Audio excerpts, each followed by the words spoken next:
Hi hello friends, എല്ലാ കൂട്ടുകാർക്കും നമ്മുടെ മൗനരാഗം സീരിയലിലെ ഇന്നത്തെ നല്ലൊരു എപ്പിസോഡിലേക്ക് തന്നെ സ്വാഗതം കേട്ടോ. ചാനൽ ആദ്യമായിട്ടാണ് കാണുന്നെങ്കിൽ ഒന്ന് സബ്സ്ക്രൈബ് ചെയ്യാനും ലൈക്ക് ചെയ്യാനും കമന്റ് ചെയ്യാനും മറക്കല്ലേ. അങ്ങനെ എപ്പിസോഡ് തുടങ്ങുമ്പോൾ തന്നെ കാണിക്കുന്നത് പ്രകാശിനെയാണ്. പ്രകാശ് തന്റെ മോള് വരുന്നതും കാത്ത് ഇങ്ങനെ കാത്തിരിക്കുക കേട്ടോ. ആ സമയത്തേക്ക് നമ്മുടെ കാർത്തിക അവിടേക്ക് ഓടി വരുന്നുണ്ട്. അച്ഛാ എന്ന് വിളിച്ചിട്ട് ഓടി വരുവാണ്. പ്രകാശിനെ കെട്ടിപ്പിടിക്കുന്നുണ്ട്. പ്രകാശിന് എന്റെ മോൾ എത്തിയോ, ഞാൻ മോള് വരുന്നതും കാത്തിരിക്കുകയായിരുന്നു. വിളിക്കണമെന്ന് കുറെ പ്രാവശ്യം വിചാരിച്ചു, പക്ഷെ വരേണ്ട സമയം ആയിട്ടില്ലല്ലോ. നീ എത്ര വരാം, ഒരു ടെൻഷനായിരുന്നു മോളെ. കുഴപ്പമൊന്നുമില്ലല്ലോ അല്ലെ, റോട്ടിൽ കുഴപ്പമൊന്നും ഉണ്ടായില്ലല്ലോ, പ്രശ്നമൊന്നും ഇല്ലല്ലോ? ഒരു പ്രശ്നമില്ല ചാ, ഞങ്ങൾ നല്ല സുഖമായിട്ടാണ് വന്നത്. അല്ല ദിലീപ് മോനോ? അത് കിരണോടും വേലുവിനോടത്തൊക്കെ സംസാരിച്ചുകൊണ്ടിരിക്കുകയാണ്. കിരൺ മോന്റെ കൂട്ടുകാരൊക്കെ പോയോ മോളെ? പോയി. അവരൊക്കെ ഇന്നലെ തന്നെ പോയച്ചാ.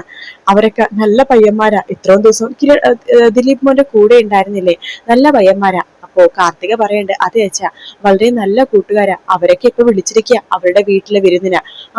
പതുക്കെ ഓരോരുത്തരുടെ വീട്ടിൽ പോകാന്ന് വെച്ചിട്ടായിരിക്കുന്നത് എന്നിങ്ങനെ പറയുന്നുണ്ട്. അപ്പോ കാർത്തിക പറയണ്ട്, അച്ഛനെന്താ ഇവിടെ ഇരിക്കുന്നത്, മോള് വരുന്നതും കാത്ത് ഇങ്ങനെ ഇരിക്കായിരുന്നു.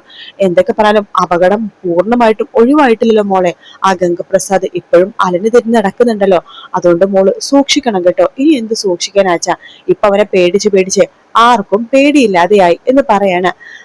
അല്ല, പുതുമണവാളം വന്നിട്ടില്ലേ? ഓ വന്നിട്ടുണ്ടല്ലോ, വാ എന്ന് പറഞ്ഞിട്ട് നമ്മുടെ കാർത്തിക പ്രകാശനെ കൂട്ടിക്കൊണ്ട് അപ്പുറത്തേക്ക് പോവാട്ടോ.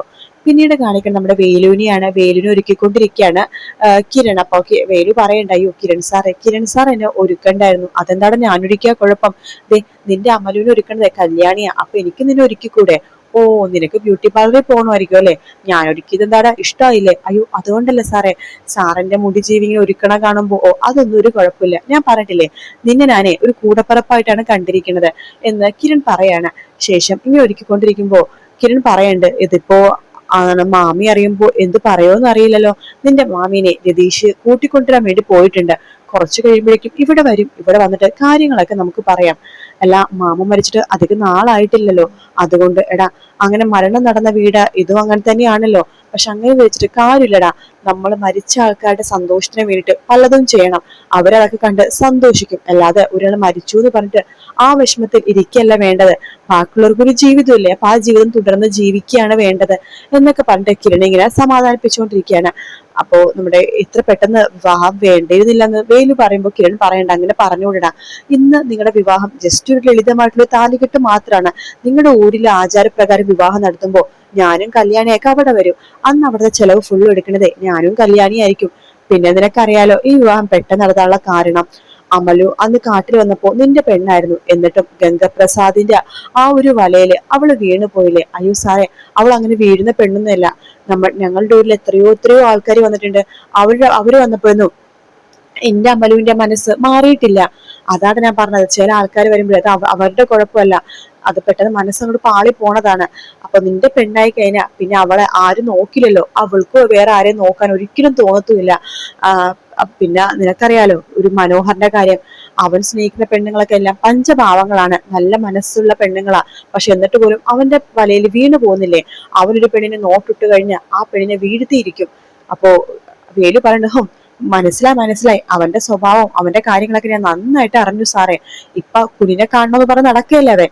സാറേ, കുഞ്ഞിനെ കാണാൻ ഒരു അർഹത അവനില്ല. ഇനി ആ കുഞ്ഞിനെ കാണിക്കേണ്ട സാറേ അവനാ എന്ന് പറയുമ്പോ നോക്കട്ടെ എന്നിങ്ങനെ പറയാണ്. അതിനുശേഷം കിരൺ ചോദിക്കേണ്ട, മതിയോ നോക്കി ഒരുങ്ങിയത്, ഇപ്പൊ ഓക്കെ ആയോ? മതി സാറേ, നന്നായിട്ടുണ്ട് എന്ന് വേലു പറയാട്ടോ. പിന്നീട് കാണിക്കുന്നത് നമ്മുടെ അമലൂന കല്യാണി അതുപോലെ തന്നെ കാദംബരിയൊക്കെ ഒരുക്കിക്കൊണ്ടിരിക്കുകയാണ്. ആ സമയത്ത് കല്യാണി പറയണ്ട്, അതെ കാർത്തികച്ചയുടെ വിവാഹത്തിനും കാർത്തിക ചേച്ചി ഇതുപോലെ വിഷമിച്ചിരിക്കുകയായിരുന്നു. ഇപ്പൊ കണ്ടില്ലേ എന്തൊരു സന്തോഷമാണ്. അമലു, നീ ഇങ്ങനെ വിഷമിക്കേണ്ട ദിവസമല്ല, ഇന്ന് സന്തോഷിക്കേണ്ട ദിവസമാണ്. നിങ്ങളുടെ ഊരിൽ വെച്ചിട്ട് നിങ്ങൾക്ക് ആചാരപ്രകാരം വിവാഹം നടത്തിക്കോ, ഒരു കുഴപ്പമില്ല. ഇവിടെ ലളിതമായിട്ടുള്ള വിവാഹം അത്രയേ ഉള്ളൂ. അതിന്റെ കാരണവും നിനക്കറിയാലോ എന്നിങ്ങനെ പറയാണ്. അതല്ല, അമ്മ അറിഞ്ഞിട്ടില്ലല്ലോ എന്ന് പറയുമ്പോഴേക്കും നിന്റെ അമ്മ ഇപ്പൊ ഇവിടെ വരും. അമ്മ അറിഞ്ഞ സന്തോഷേ ആവുള്ളൂ എന്നിങ്ങനെ പറഞ്ഞുകൊണ്ടിരിക്കത്തന്നെ അവിടേക്ക് മൂപ്പത്തി വരുവാട്ടോ. അമലു, നീ ആരാ വന്നേക്കുന്നേ നോക്കിക്കേ എന്ന് നമ്മുടെ കല്യാണി പറയുമ്പോഴേക്കും അമലു നോക്കുമ്പോ അമ്മയാട്ടോ. മൂപ്പത്തി വേഗം അടുത്തേക്ക് വരുന്നുണ്ട്. എന്നിട്ട് പറയുന്നുണ്ട്, രതീഷ് സാറ് കൂട്ടിക്കൊണ്ടിരുന്ന സമയത്ത് ഒന്നും പറഞ്ഞില്ല. എനിക്കാകെ ടെൻഷനായിരുന്നു, ഇവിടെ ആർക്കെങ്കിലും എന്തെങ്കിലും സംഭവിച്ചോ എന്ന് ഓർത്തിട്ട്. പിന്നെ ഇവിടെ എത്തിയപ്പോഴാ കിരൺ മോനും അതുപോലെ തന്നെ വേലും കൂടി എല്ലാ കാര്യങ്ങളും പറഞ്ഞത്. ഇത്ര പെട്ടെന്ന് വിവാഹം വേണമായിരുന്നോ എന്ന് കല്യാണി എടുത്ത മൂപ്പത്തി ചോദിക്കുമ്പോ അമലുവിന്റെ അമ്മ, അത് വേറൊന്നുമല്ല, ചെറിയൊരു ചടങ്ങ് അത്രയേ ഉള്ളൂ. നിങ്ങളുടെ ഊരി വെച്ചിട്ട് നിങ്ങൾക്ക് വലിയ വിഫലമായിട്ട് തന്നെ വിവാഹമൊക്കെ നടത്താം. അന്ന് ഞങ്ങളും വരുന്നുണ്ട്, വിവാഹത്തിന്റെ എല്ലാ ചെലവും ഞങ്ങളുടെ വക. അപ്പൊ അമലുവിന്റെ അമ്മ പറയുന്നുണ്ട്, ഞങ്ങൾക്ക് 1.5 പവൻ മേടിക്കാൻ പോലും പൈസ ഇല്ല. ആ സമയത്താണ് മോൾക്ക് ഇത്രയും സ്വർണം നിങ്ങൾ കൊടുത്തത്. കല്യാണി പറയുന്നുണ്ട്, അത് വേറൊന്നുമല്ല, ഇവർക്ക് നാട്ടിൽ നിൽക്കാൻ ഞങ്ങൾ പറഞ്ഞു, പക്ഷെ ഇവർക്ക് ഇവരുടെ കാർഡ് തന്നെയാണ് വലുത്. അപ്പോ ഇവർക്ക് എന്തിനും കൊടുക്കണമല്ലോ. അതെ, എന്റെ കാർത്തികച്ചിയുടെ വിവാഹത്തിന് ഓടി നടന്ന് എല്ലാം ചെയ്ത് എല്ലാം നന്നായിട്ട് നടത്തിയത് ഈ വേലും അതുപോലെ തന്നെ അമലും കൂടിയിട്ടാ. അപ്പൊ അതിനൊന്നും ഇതൊന്നും കൊടുത്താ പോരാ, ഇതൊക്കെ ഞങ്ങളുടെ സന്തോഷത്തിന് ഇട്ട് കൊടുക്കുന്നതാ, അല്ലാതെ വേറൊന്നും അല്ലട്ടോ എന്നിങ്ങനെ പറയാണ്. എന്നാലും എന്റെ ആ മൂപ്പൻ ഇതൊക്കെ കണ്ട് ഒരുപാട് സന്തോഷിക്കുന്നുണ്ടാവും. വേറൊരു ലോകത്തിരുന്നിട്ട് ആർക്കും നല്ലത് മാത്രമേ ചെയ്തിട്ടുള്ളൂ എന്റെ മൂപ്പൻ. ജീവജാലങ്ങൾക്കും മൃഗങ്ങൾക്ക് പോലും നല്ലത് മാത്രമേ എന്റെ മൂപ്പൻ ചെയ്യാറുള്ളൂ. മലദേവങ്ങൾ ആരും ചതിക്കുന്നവരെ വെറുതെ വിടാറില്ല. ആദ്യമായിട്ടാ എന്റെ മൂപ്പന്റെ കാര്യത്തിൽ കണ്ണടച്ചത് എന്ന് പറയുമ്പോഴേക്കും കല്യാണി പറയണ്ട്, അതൊന്നും പുറത്ത് വിഷമിക്കേണ്ട അമ്മേ. അല്ല അമ്മ അമലുവിനെ നോക്കിക്കേ, മുമ്പ് ഓരിന്ന് വന്ന അമലു ആണ് ഇതൊന്ന് നോക്കിക്കേ. ഇല്ല, നന്നായിട്ട് മാറി, എന്റെ മോള് നന്നായിട്ട് മാറി, നല്ല സുന്ദരിയായി എന്ന് പറയാണ്. അപ്പോ അമ്മക്കൊരു സാരി എടുത്തിട്ടുണ്ട് എന്ന് കല്യാണി പറയുമ്പോ, എനിക്ക് സാരി ഒന്നും എടുക്കാൻ അറിയില്ല മോളെ, അമലുവിനെ ഒരുക്കാനിട്ടെ ഞാൻ അമ്മേനെ വന്നൊരുക്കാം എന്ന് കല്യാണി പറയാണ്. എന്നിട്ട് അമ്മ അവിടെ നിന്ന് ചിരിച്ചിട്ട് പോവാട്ടെ, നിങ്ങൾ റെഡി ആയിക്കോന്ന് പറഞ്ഞിട്ട് അവിടെ നിന്ന് പോകുന്നുണ്ട്. അപ്പൊ കല്യാണി പറയുന്നുണ്ട്, അതെ അമലുവിന്റെ വേലിന്റെ വിവാഹത്തിന് ഞങ്ങളും ഊരിൽ വരുന്നുണ്ട്, നിങ്ങളുടെ വിവാഹമൊന്നും ഞങ്ങൾ ഇതുവരെ കണ്ടിട്ടില്ല, വിവാഹമൊക്കെ കാണാലോ, പിന്നെ അവിടെ നിൽക്കുകയും ചെയ്യാം, അവിടെ ഗസ്റ്റ് ഹൗസ് ഒക്കെ ഉണ്ട് കാർത്തികേച്ചി, നമുക്ക് അവിടെ നിൽക്കാം, നിങ്ങളുടെ ഹണിമൂൺ ട്രിപ്പ് അവിടെ ആവട്ടെ എന്ന് കല്യാണി പറയുമ്പോ, ഹണിമൂൺ ട്രിപ്പോ?